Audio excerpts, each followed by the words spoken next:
Kenyans are bracing themselves to pay new taxes starting July this year.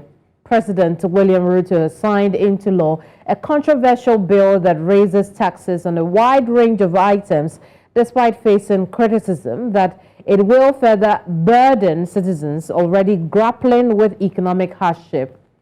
The new tax package, which was approved by Parliament last week, includes doubling the tax on fuel to 16% and introducing a new housing levy, both of which are expected to have a ripple effect in a country struggling with high inflation. Furthermore, income taxes for individuals earning around 500,000 Kenyan shillings, or about $3,600 per month, will rise to 32.5%.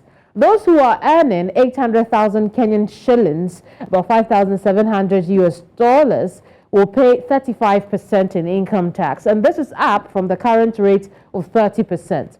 Additionally, the sales tax for small businesses has tripled to 3%. Now, Kenya currently finds itself saddled with a public debt of nearly $70 billion, approximately 67% of its gross domestic product, GDP that is. And repayment costs have soared as the local currency, the shilling, has plummeted to record lows against the dollar. So then, will the benefits outweigh the cost of this bill? Let's find out. I am Keminni, Amanor, and this is The Square. Joining our gathering today is Daniel Juma Omondi, who is Executive Director for the Global Peace Foundation Kenya. A little later, we should have Tele Nzomo join us. But right now, Daniel, you're welcome to The Square. Thanks for having me. Indeed. Daniel, I want us to talk about this new law projected to generate about $2.1 billion annually. Will this increase in taxes be the solution to get Kenya out of this economic quagmire right now? Thank you so much for having me. This is the new tax regime that was has been signed into effect by President William Ruto. As you know, the Kenya Kwanza administration came into power barely a year ago, and they made a raft of promises. And with that raft of promises, they have to raise money to be able to fulfill those promises. So the tax, what we're calling the finance bill 2023, which is now the finance law 2023, has been signed. It was passed by Parliament, and it has now been signed into law. And from the 1st July, the tax will take effect. That means that Kenyans will now be paying more in taxation. One of the most controversial one is the housing tax, which compels Kenyans to be able to pay 1.5% of their salary, their gross pay, as housing, as a housing tax towards building houses, for the Kenyan people. Another one, which is again very controversial, is the increase of fuel. VAT, value-added tax on fuel, Indeed, will now rise 8% to 16%. As you know, it is only this fuel that has been exempted, that has been basically subsidized by government.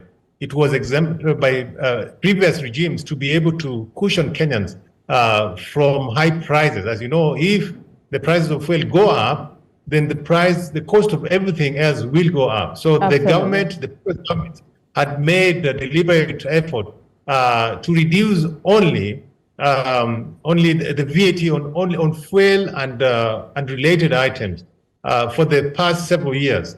But now this administration has moved in to be able to now bring it back. As you know, every other item you have to pay 16% VAT. So what they're doing is that they're removing the subsidy that has been there, on fuel, and now making everybody to pay VAT 16%, and just like other, So that is the most controversial part of this bill. Indeed. Already, of course, they are looking. Some Kenyans are worried Very well. Kenyans are, We'll talk a bit more about that, Daniel. But I do want us to, before we get into the cons of this bill, I do want us to talk about whether or not this bill stands a chance of helping Kenya get the revenue it needs to deal with this economic problem. How could this bill address that? Yes, this bill is able, if they are able, if it is well implemented, then they will raise enough money, to be able to locally fund the government.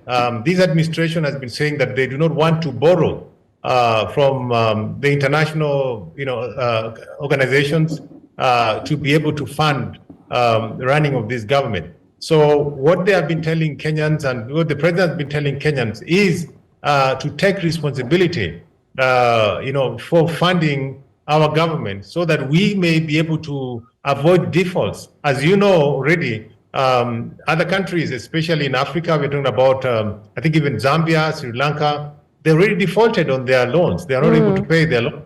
So this is the solution that this administration has ordered. This is the medicine that this administration has ordered to cure the Kenyan economy. So, I want us to clarify: is it the case that the administration does not want to borrow, or it is no longer attractive on the financial market because of its poor credit rating and its risk of default? I think already we had reached our debt ceiling, which is 10 trillion. The previous administration had over-borrowed. They borrowed a lot, and that means they have already reached the maximum that was allowed by Parliament. So what this new bill has also done was to be able to now to revise,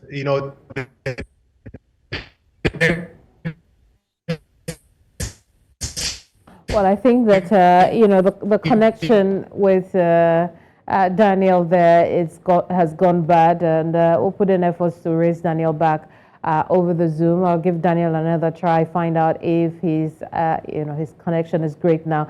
Daniel, if you can hear me, we lost you there for a bit. Just make that point, and then we'll move on. I can hear you. Yes. Can you hear me? Yeah, I can hear you. Go ahead. You were saying something. Yeah, so I was saying that this administration has reiterated again and again that they do not want to borrow to be able to finance the government, government expenditure. So I think for Kenyans right now it is a shock, but if they can if they can actually use this money, they can actually fight corruption, because as you know, the problem we have had in this country is that the corruption has been a big problem. So we raise a lot of taxes, we raise a lot of money, but it is lost in corruption. So if this government can fight corruption, then I believe that the money that they will collect with these taxes will go a long way to helping this country avoid and helping this country to be able to develop. Daniel, I want you to address two things for me when it comes to, you described using the money as if they implement it well. Now you have said that one of the things you expect them to do is to mitigate corruption in the country. But we also know that it would appear that the Kenyan government finds itself between a rock and a hard place, because then if you take these taxes only to pay off your interest rates, which are over $60 billion right now, then you also have, on the other hand, the developmental projects like the housing plan or the housing program that it has promised in this finance bill. And so where does government draw the line between revenue generation, the use of the funds, and paying off its debts? What would be the solution there? Yeah, so it's an ambitious plan, and I am not part of the administration, but it's an ambitious plan. If they can pull it through, well and good. But for most Kenyans, it is just a wait and see. And what we do from where I sit, and from an organization that I'm an employer. So we will give it the benefit of doubt. If they promise to be able to deliver their promises to the people, we'll give it the benefit of doubt. So now what we can do is just wait and see whether this government is able to utilize our taxes to be able to get out from this hole. We are in a very deep economic crisis. So if this will get out of this crisis, then I think Kenyans will understand. They will tie their belts and be able to give it the money that they need. So already the bill has been passed. It is a law. There's nothing you can do about it. Indeed. We need to live with it. Yeah. Very well. And you know, one of the things that you've spoken about, which is the corruption, you've asked the government to find a way around corruption. What would be the best way for the government to deal with it, particularly to do with the taxes? Yes. So as you know, previous administrations, of course, has been, of course, wallowing in corruption.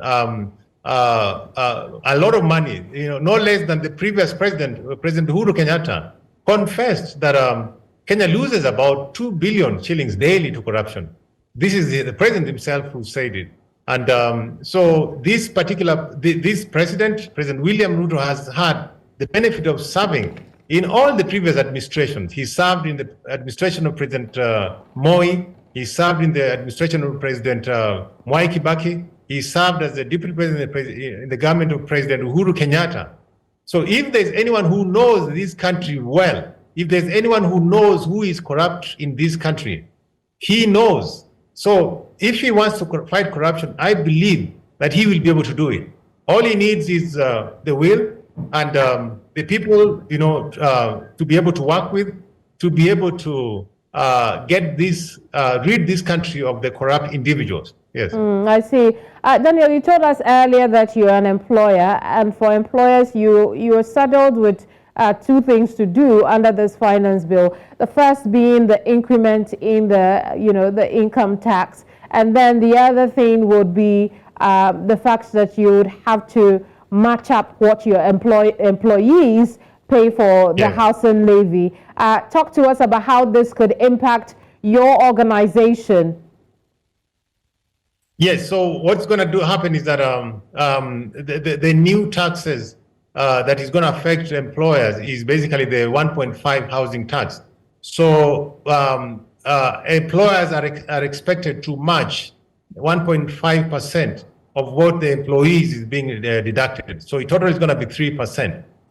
So the employers we're going to have to look for the money to be able to match the new deductions from the employees. Now, the problem with this is the companies that are struggling, startups, and maybe companies that have a huge number of employees may have a problem with this. Some of them may be forced to retrench, for example. But I'm hoping that that employers will find a way to be able to make up for these 1.5%. Do you know, Daniel? Do you know how you, as an employer, would make up for that 1.5% you're supposed to pay? Yes. So my finance team are already having a discussion with my finance team and my HR to be able to do the mathematics and see how we can be able to make up for that. So it is something is it an easy decision for you to take as an employer in the times you live in Kenya, with inflation soaring? The cost of doing business is not as easy as it used to be. Is it an easy decision for you to say that you would fork out more money to pay taxes and levies? It is not an easy decision. It's not an easy decision. And what happens is this: for example, if I was planning to increase salaries for my employees, then this will really affect that salary. So maybe what happens is that I may, instead of increasing their salary, then I will be able to make up for this new taxation. Yeah, so it varies from employer to employer. Absolutely. Some employers will have to retrench. Some employers will have to let some staff go or cut down on operations so that they are able to meet the expenses of this new taxation. Daniel, I don't wish to be in your shoes as an employer right now, but hold your thoughts for me. Tele Nzomo has now joined us now. Tele Nzomo is Programs Officer for Siasa Place. He's joining us from the capital, Nairobi.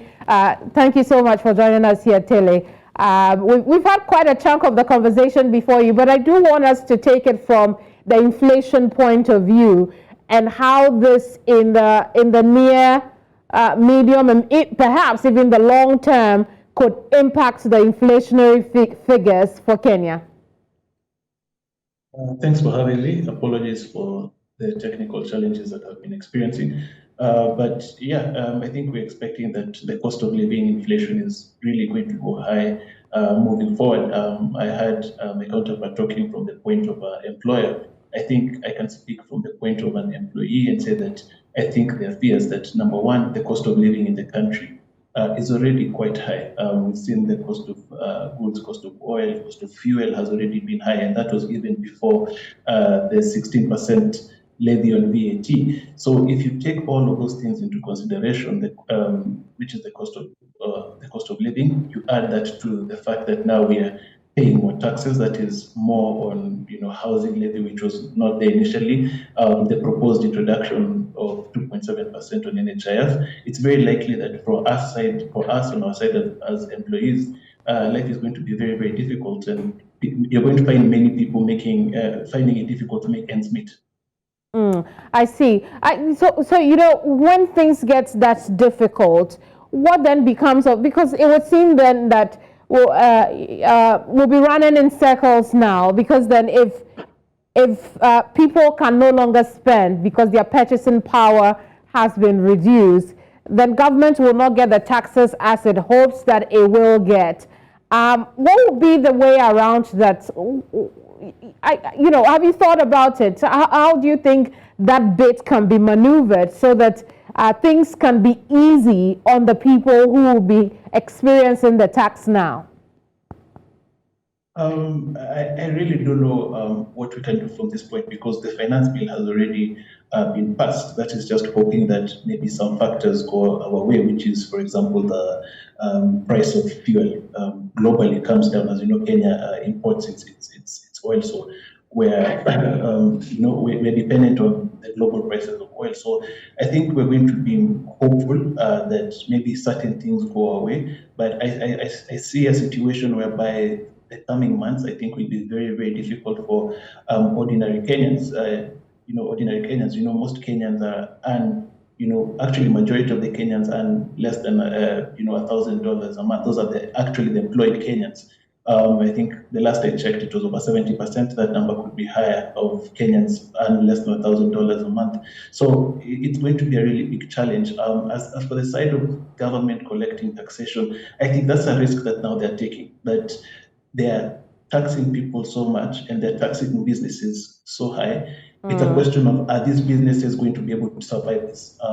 I really don't know the answer to that, and I think I'll just be waiting to see. Indeed. So what I'm asking is there something government could do at this point to cushion people from the repercussions of this bill, so that yes, government is getting its taxes, but also there are some concessions for people who do business. People, for instance, these small business owners who will be paying the 3% levy rather. Is there a way government could provide some safe space for them?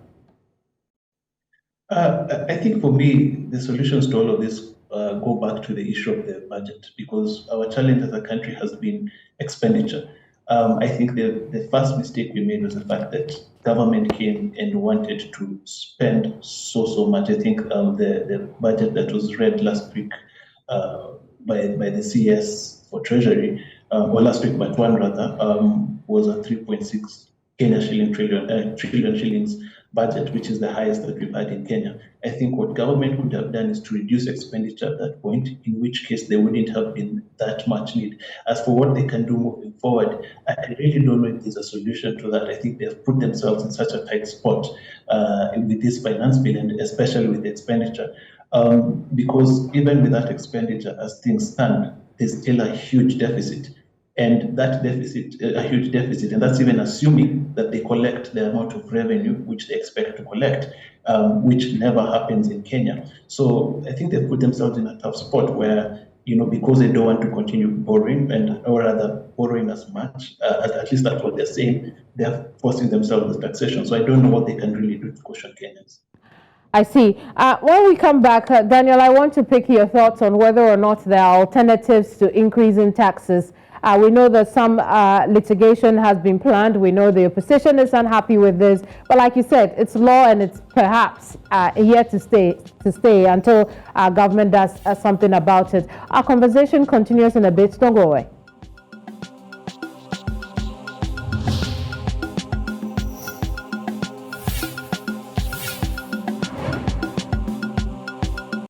We're still discussing Kenya's new taxes here on the square. The government has said that those taxes are necessary in order to help the country revamp its economic space. But there are those within the country, citizens, who have complained that these taxes will rather burden, their situations right now. Still with us are Daniel and Tele Nzomo. We are having a conversation on the back of these new taxes. Daniel, I was saying that, I want you to get into what the alternatives could have been if government wasn't going for taxes. Yeah, I think the best alternative any government that comes into power can do is to increase the number, the tax base. As it is now, we have very few people paying taxes. Kenya has a population of more than 50 million. The people that are paying taxes are probably less than 10 million, and the people with pay slips are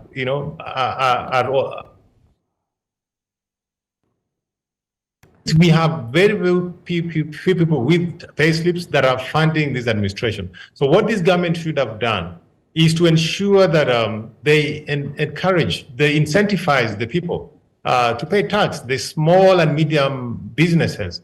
The people doing small business, if they are convinced that they need to be a part of funding this nation, then and if they can see the services, the services that the government promises them, then they will volunteer to pay the taxes. Now, the problem people don't want to pay taxes, the reason is because they pay taxes and the services, sometimes they don't see those services. So I remember, for example, in Korea, South Korea, during the IMF period in the year 1997, where the people of Korea actually volunteered to sell their jewelry to bail the government out of the IMF. So I think it's a conversation the government needs to have with the people to explain to the people why they need to feel the pain right now and get more people to pay taxes rather than increasing, tax for the few that are already paying. I am also in agreement of,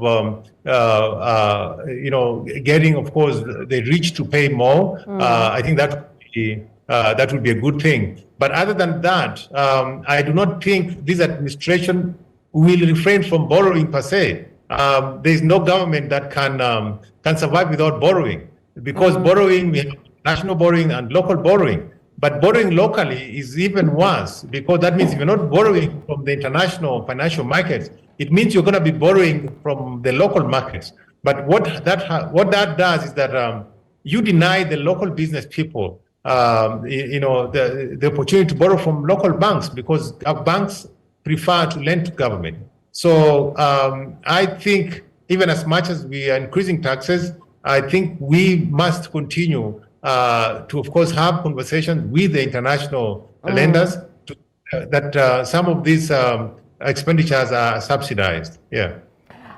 Tell us, from a political standpoint, how are Kenyans viewing the current administration, viewing President William Ruto, since the announcement? How is it positioning him in the political sphere? I think the president won these elections and he has a mandate. Oh no, that's for Tele Nzomo. Daniel, just hold your thought for me. Let Tele take this one. Go ahead. I think that there are a number of Kenyans that are quite disappointed in what they're saying. I think that what the president was saying when he was campaigning and what the president is doing now are really two different things. I think he was promising to reduce the cost of living. In fact, promising to do so in the first 100 days. And they now come to office, they start changing the rhetoric. They're obviously putting a lot of blame on the former president, not to say that the former president isn't to blame, but they're not delivering on what they had been promising. Even some of the things that he had said before, for example, reducing the price of cooking gas in by July, those promises he's breaking. So I think Kenyans are starting to be disappointed in him. The view, especially on at least social media, although social media doesn't represent the entire Kenya, is that he's been a little bit untruthful with his promises and as a campaigner and even now as president. So I think Kenyans are quite disappointed. I see. I'll move on to Daniel. Daniel, feel free to tell me tell us your thoughts on the question I posed earlier, but I do want you to tackle the issue of whether government is doing a good job in carrying the people along in explaining to the people for understanding, like you said, to ensure that they do understand why it's necessary for these taxes to come, and assure them that the taxes will be used for their own good. Yes. So, as they say, the taste of the pudding is in the eating. When this administration was campaigning, they had a plan and they promised a lot. And politicians do that. Any politician, all politicians that I've known, always they promise heaven. But the people must understand that campaign promises are very different from governing. So this government made a lot of promises. Even the opposition, even the Azimio coalition, they also promised a lot of things that would have been impossible to implement. For example, Azimio promised every Kenyan who is not working 6,000 shillings. Where would that money have come from? So both sides of the divide promised a lot. But now this government has come back to reality that they are now governing. But for them to govern, they need to raise money. And the primary source of money for running government is taxation. So this is one of the reasons why this government has come up with this bill. So it is the people elected this government, they have to fund this government. So the problem is explaining it to the people. And the president is doing a lot. The president has been steadfast. He has been defending the finance bill, and he has been able to convince his MPs in parliament. And as it is today, Parliament, members of Parliament who are elected by the people, passed this bill. Absolutely. So gentlemen, I just want to take both of you on something you've said, and again, correct me if I'm wrong. Go ahead. President Ruto did indeed say that he was going to tackle the cost of living. He also talked about housing. He also talked about curing the Kenyan economic ailment. The problem is he didn't say how. So it would seem as though he's living up to the promises he made. When he came to office. Would that be wrong, Tele? We should have asked more questions as to how. Tele Nzomo, would that be wrong? I agree. I think we didn't ask questions during the campaign. This is a problem. They never ask questions.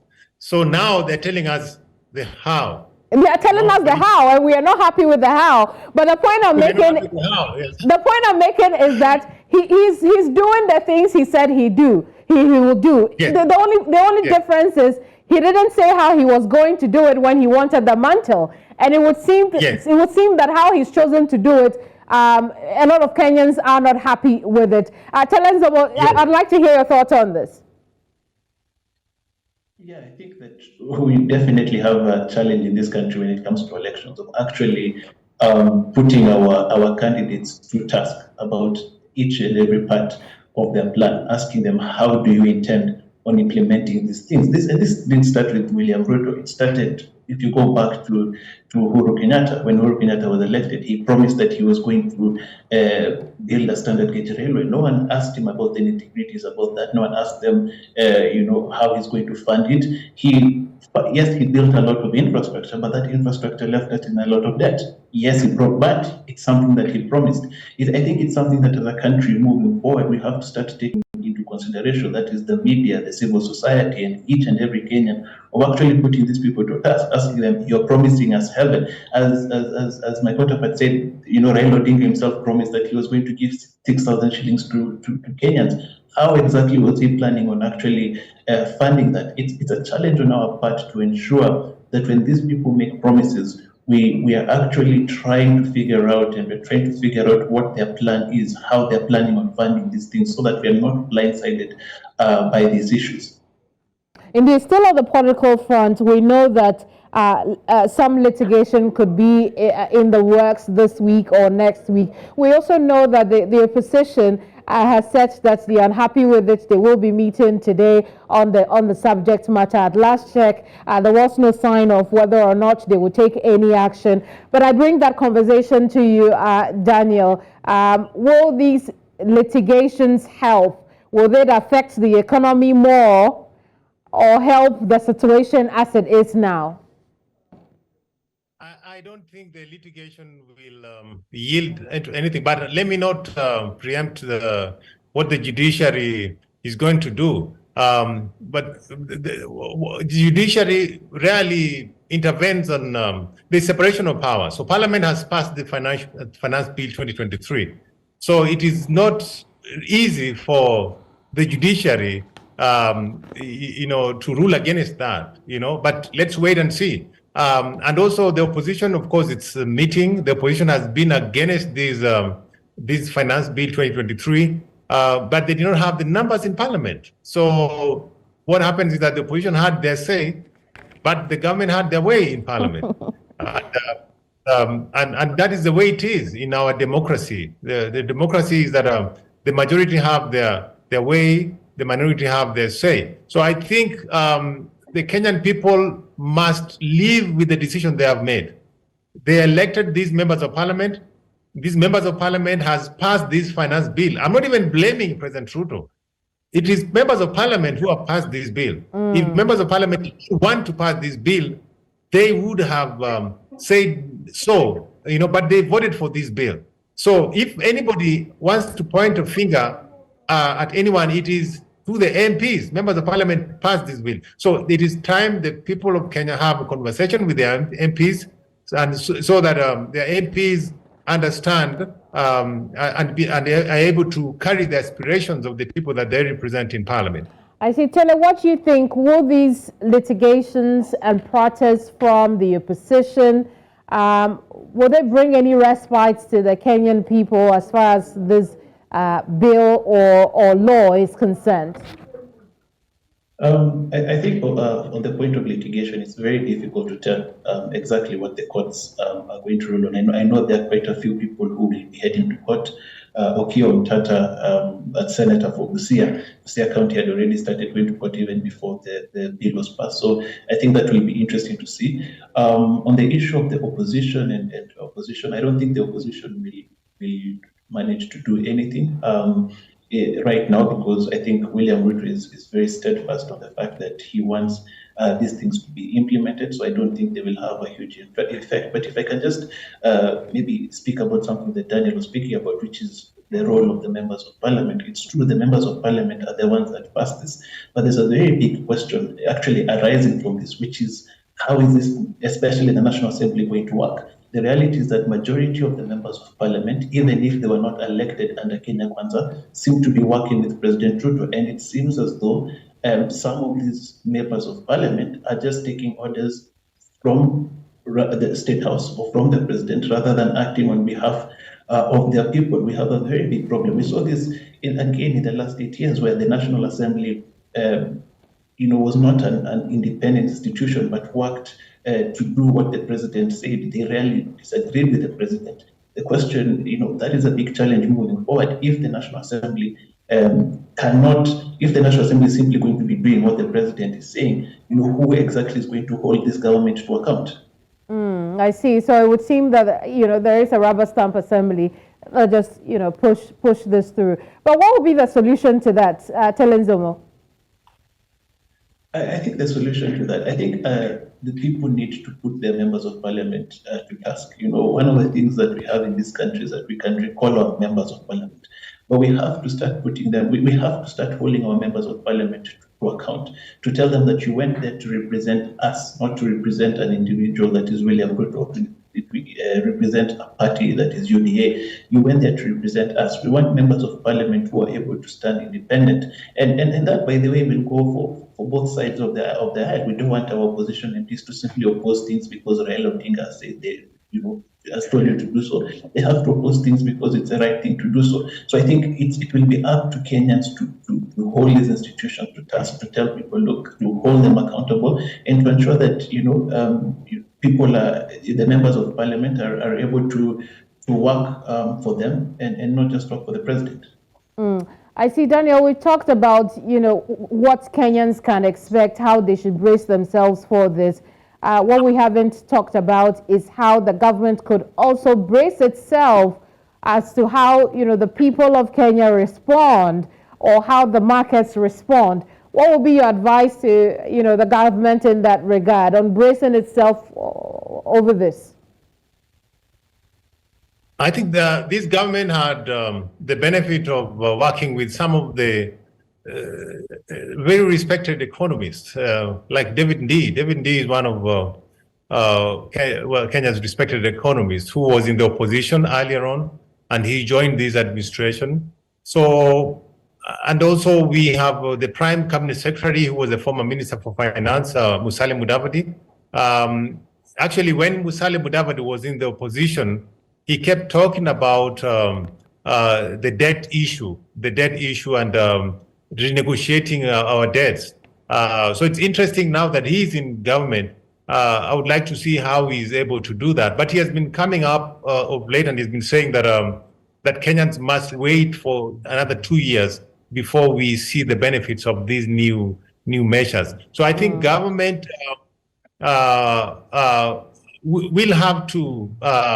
I am hoping that some of the measures that is in this finance bill, for example, the zero rating of the cooking gas, for example, and the deletion of the import declaration fund and also railway levy. Indeed. I'm hoping that these things will be able to ameliorate the adverse effects of this tax, the new tax regime. Otherwise, it is just a wait and see to see how the fuel cost will rise, and with it, if there is an adverse increase, then the people really may feel it. But I'm hoping that. Daniel, I apologize. We can't go any further because we do not have the time. But I do also hope that what you say happens, that those concessions in the finance bill will mitigate the impact of the new taxes and the expansion of taxes